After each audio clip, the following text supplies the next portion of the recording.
Welcome students.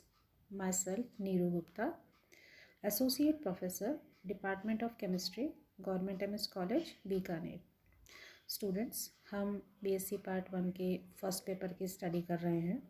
हमारी second unit चल रही है और सेकेंड यूनिट के फर्स्ट चैप्टर केमिकल बॉन्डिंग में हमने पिछले 2 लेक्चर्स से हाइब्रिडाइजेशन के बारे में टॉपिक्स को लिया है वन बाय वन। सबसे पहले आपने कॉन्सेप्ट पढ़ा हाइब्रिडाइजेशन का, उसके बाद हमने पार्ट 1 में हाइब्रिडाइजेशन के 2 टाइप sp और sp2 किस तरह से होता है, किस तरह से हम मॉलिक्यूल्स की स्ट्रक्चर और उनकी ज्योमेट्री को एक्सप्लेन करते हैं। ये हमारे पिछले लेक्चर का कंसाइज पार्ट था। और आज हम अपने तीसरे लेक्चर में हाइब्रिडाइजेशन पार्ट सेकंड में sp3 और dsp2 हाइब्रिडाइजेशन की बात करेंगे। sp3 संकरण किस तरह से होता है, किस तरह से हम मॉलिक्यूल्स की ज्योमेट्री को, उनकी शेप को हम उससे समझा सकते हैं, ये हमारे आज के टॉपिक का मुख्य पॉइंट रहेगा। तो हम स्टार्ट करते हैं हमारा topic types of hybridisation part 2, जिसमें हमारा पहला प्रकार है संकरण का, वो है sp3 हाइब्रिडाइजेशन या sp3 संकरण। When 1s and 3p orbitals combine together and form 4 new orbitals of similar energy and shape, this type of mixing of orbitals is known as sp3 hybridization, and the hybrid orbitals thus formed are called tetrahedral hybrid orbitals. इस संकरण में एक s और 3 p कक्षक मिश्रित होकर समान आकृति और ऊर्जा वाले 4 sp3 कक्षक बनाते हैं, और ये चारों कक्षक sp3 हाइब्रिड ऑर्बिटल या sp3 चतुष्फलकीय संकर कक्षक कहलाते हैं। और इस तरह के प्रोसेस को, इस तरह के मिश्रण को sp3 संकरण के नाम से जाना जाता है। S, px, py and pz give 4 hybrid orbitals inclined at an angle of 109 degree 28 minutes and give tetrahedral structure. ये चारों संकरित कक्षक स्पेस में एक दूसरे के साथ 109 डिग्री 28 मिनट का कोण बनाते हुए एक टेट्राहेड्रन के चारों कोनों पर व्यवस्थित रहते हैं। हर एक sp3 हाइब्रिड ऑर्बिटल में 1/4 यानी कि 1/4 s कैरेक्टर होता है और 3/4 या 3/4 p कैरेक्टर होता है। मेन एग्जांपल्स अगर हम इस संकरण के देखें तो हमने बहुत सिंपलेस्ट एग्जांपल से इसको समझने की कोशिश की है, वो है formation of CH4 and ammonia. पहले हम देख लेते हैं sp3 हाइब्रिड ऑर्बिटल्स किस प्रकार बनते हैं। इसमें आप देख रहे हैं डायग्राम में एक s ऑर्बिटल है और 3 p ऑर्बिटल हैं, यानी कि px, py और pz। ये जब कंबाइन होते हैं तो 4 sp3 हाइब्रिड ऑर्बिटल्स, जो कि ये 3 डायमेंशनल पिक्चर है तो हम इसे 2 डायमेंशन में या द्विविमीय अवस्था में देख रहे हैं, और 2 ऑर्बिटल्स के बीच में 109 डिग्री 28 मिनट का कोण बनता है। इसके आधार पर हम मीथेन के मॉलिक्यूल की स्ट्रक्चर को समझा सकते हैं। मीथेन में जो सेंट्रल एटम है वो है कार्बन। कार्बन का इलेक्ट्रॉनीय विन्यास होता है केंद्रीय परमाणु का 1s2, 2s2, 2px1, 2py1 and 2pz1, यानी कि कार्बन की निम्नतम अवस्था में 2 ही अनपेयर्ड इलेक्ट्रॉन या अयुग्मित इलेक्ट्रॉन्स होते हैं, लेकिन कार्बन के पास 4 अयुग्मित इलेक्ट्रॉन्स होने ज़रूरी हैं, जो उसकी उत्तेजित अवस्था या एक्साइटेड स्टेट में ही संभव है। इस प्रकार के 4 इलेक्ट्रॉन्स को प्राप्त करने के लिए कार्बन का एक 2s से इलेक्ट्रॉन 2p में चला जाता है, और इस प्रकार हमें 4 sp3 संकरित कक्षक मिक्स होकर मिलते हैं, और ये चारों ही ऑर्बिटल्स में एक एक अयुग्मित इलेक्ट्रॉन होता है जो हाइड्रोजन के साथ अतिव्यापन करेगा।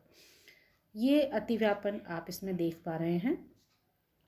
चारों sp3 हाइब्रिड ऑर्बिटल जो कि 109 डिग्री पर परस्पर व्यवस्थित हैं स्पेस में, वो हाइड्रोजन के 1s कक्षक में उपस्थित एक अनपेयर्ड इलेक्ट्रॉन्स के साथ युग्मित होकर 4 CH सिग्मा बॉन्ड या सिग्मा बंध का निर्माण करते हैं, यानी कि जो CH4 की संरचना होती है वो चतुष्फलकीय होती है और उसके मध्य बंध कोण 109 डिग्री 28 मिनट का होता है।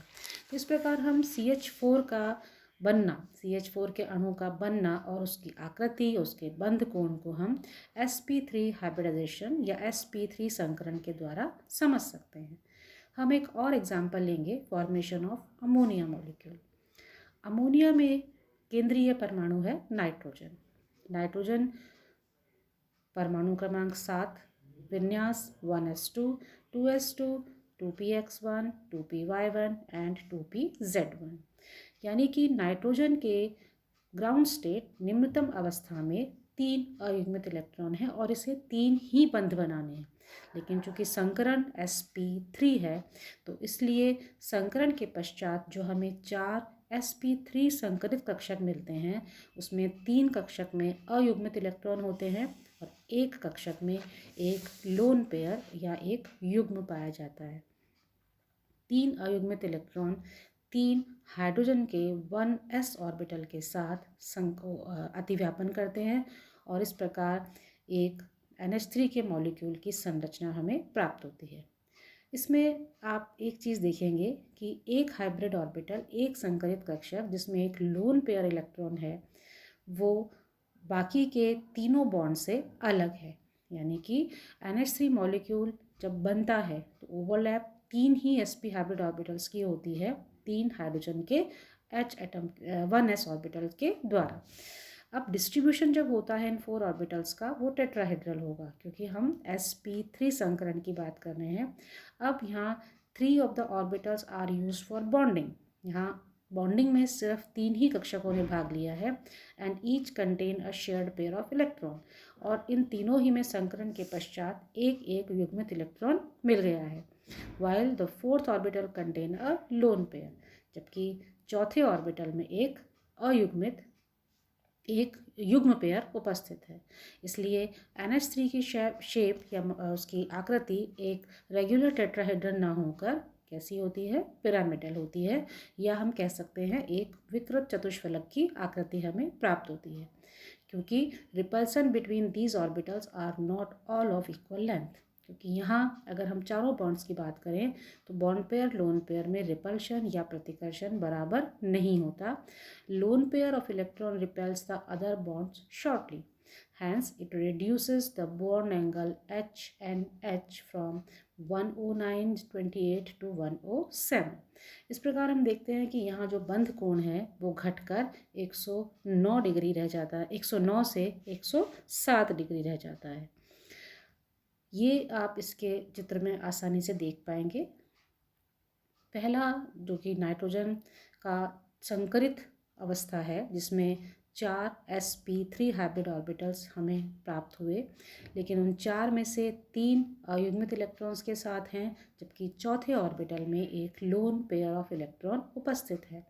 जब ये टेट्राहेड्रल स्ट्रक्चर बनती है, यानी कि नाइट्रोजन के 3 sp3 हाइब्रिड ऑर्बिटल 3 हाइड्रोजन के 1s ऑर्बिटल के साथ अतिव्यापित होते हैं, तो एक उस टेट्राहेड्रल स्ट्रक्चर में चूँकि एक लोन पेयर ऑफ इलेक्ट्रॉन है, इसलिए bond pair lone pair repulsion के कारण ये बॉन्ड एंगल घटकर 107 रह जाता है। तो इस प्रकार नाइट्रोजन सेंट्रल एटम जिसमें कि लोन पेयर ऑफ इलेक्ट्रॉन उपस्थित है, sp3 संकरित होने के बावजूद जब अमोनिया का मॉलिक्यूल बनता है तो उसमें एक नियमित चतुष्फलक की आकृति प्राप्त न होकर हमें एक पिरामिडी आकृति प्राप्त होती है। इस प्रकार हम NH3 मॉलिक्यूल की भी संरचना को sp3 संकरण के द्वारा समझा सकते हैं। इसके बाद हम बात करेंगे DsP2 संकरण की। DsP2 संकरण जिसमें कि एक dx² - y² और एक s ऑर्बिटल और 2 p ऑर्बिटल्स परस्पर कंबाइन होकर 4 इक्विवेलेंट हाइब्रिड ऑर्बिटल्स या 4 समान संकरित कक्षक हमें देते हैं।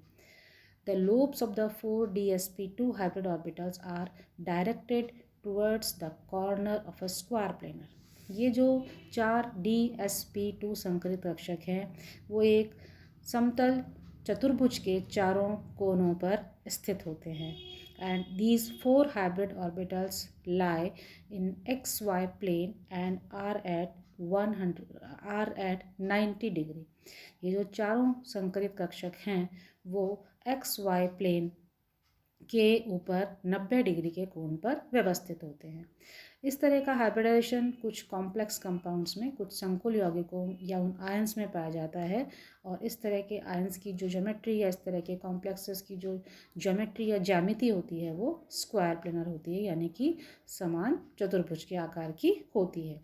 इस संकलन में हमें विशेष ज़्यादा कुछ चूँकि नहीं पढ़ना है, तो हम आज के इस लेक्चर का जो मुख्य भाग था sp3 हाइब्रिडाइजेशन या sp3 संकरण, हम उसी के बारे में विशेष बात करेंगे, जिसमें हमने दो परमाणुओं के, दो अणुओं के आकार और उनकी ज्योमेट्री के बारे में बात की। DSP2 के बारे में आपको चूँकि पता होना ज़रूरी है, इसलिए यहाँ हमने आज इस लेक्चर में इसका एक छोटा सा नोट आपको दे दिया है। तो ये आज के इस लेक्चर में और कल के जो हमारा पिछला लेक्चर था उसमें जो हमने 3 मुख्य प्रकार के और एक शॉर्ट यानी कि DSP2 हाइब्रिडाइजेशन के बारे में बात की। मुख्य SP, SP2 और SP3, और चौथा संकरण जिसके बारे में हमने शॉर्ट में बात की है वो है DSP2। तो ये दो जो संकरण के लेक्चर हैं ये अगर आपको अच्छे से समझ में आ गए हैं तो हमारा जो आने वाला पार्ट 3 है, जिसमें हम बचे हुए 3 और संकरण के बारे में बात करेंगे, वो आपको बहुत आसानी से समझ में आ जाएगा, क्योंकि संकरण के बाद जो हमारा अगला टॉपिक स्टार्ट होगा वो है VSEPR थ्योरी, और वो भी संकरण से ही संबंधित है। तो आपके लिए संकरण का कॉन्सेप्ट और कितने प्रकार के संकरण किस तरह से मॉलिक्यूल्स की ज्योमेट्री को एक्सप्लेन करते हैं, ये आपको याद रखना और समझना बहुत ज़रूरी है। तो आज के लेक्चर में हम इसे आज यहीं समाप्त करते हैं। अगले लेक्चर में आपको टाइप्स ऑफ हाइब्रिडाइजेशन पार्ट 3 में फिर मिलेंगे। तब तक के लिए आप सभी का धन्यवाद।